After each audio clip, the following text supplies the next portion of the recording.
one can touch you when you're dead. I mean, they can't even beat you up. Well, they could, I suppose, beat you up, but it really wouldn't matter. What was it? The Catholic Church, I forgot who it was. Was it Huss or someone? They killed him, they burned him, they buried him, they dug him up again, burned him again, and buried him again, scattered his body. I mean, it's like, you know, I can just see the guy in heaven going, knock yourself out. This really isn't bothering me much. You see, in the same way, to die to self, to die to all the passions, wrong passions, to die to all the idolatry, things don't have to go my way. Relationships don't have to go my way.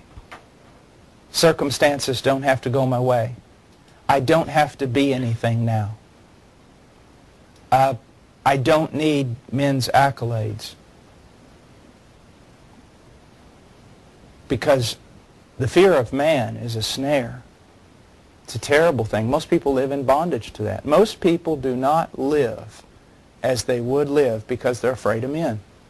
Most people do not live as they would live because they're afraid of the future. They're afraid of circumstance. They're afraid. Fear is a monster.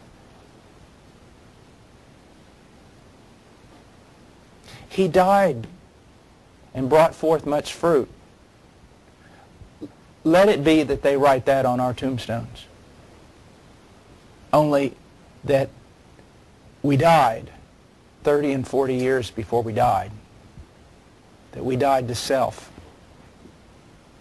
and bring forth much fruit. Finally, to finish up this fivefold thing, it says, his death should be the destruction of Satan's dominion, sin's power, and death's bands over his people, and that whosoever should go about to support that tottering interest should fall under him. The Lord said unto my Lord, sit thou at my right hand until I make thine enemies thy footstool. Tottering interest. Anything that is not of Christ, that is not in the will of Christ, is a tottering interest about to fall. It's worthless. Prop it up all day long if you choose. Wear yourself out, but it is going to fall. Unless the Lord builds the house, those who labor, labor in vain. Everything outside of the will of God is a tottering interest. It's going to fall. It is a waste of your time. Guys, I can look back over 25, 26 years of a Christian walk and tell you I have wasted a bunch of time. Not being lazy, but just literally going in directions that I didn't need to go in.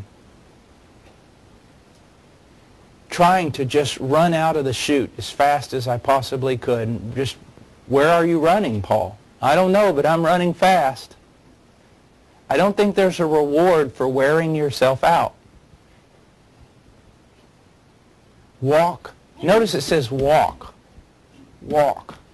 Walk how? Circumspectly. Choosing.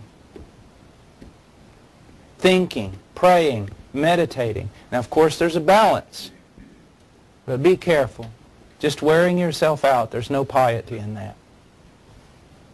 Now, we have a, we got our main text here coming before us, Hebrews 12:2, which we'll pick up next Tuesday, which we'll pick up this coming Tuesday.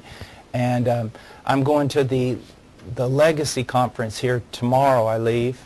But I'll be back on Sunday evening, and then I'll teach on Tuesday again, and then I'll be gone for about 12 days preaching in the jungle and in Lima.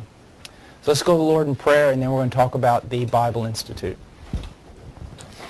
Father, I come before you, and I ask you, Lord, to help us, that these truths would be applied to our lives, that they would become realities. An eternal perspective, Lord, not an earthly one. Teach us to be men who can walk in blind obedience and yet with joy.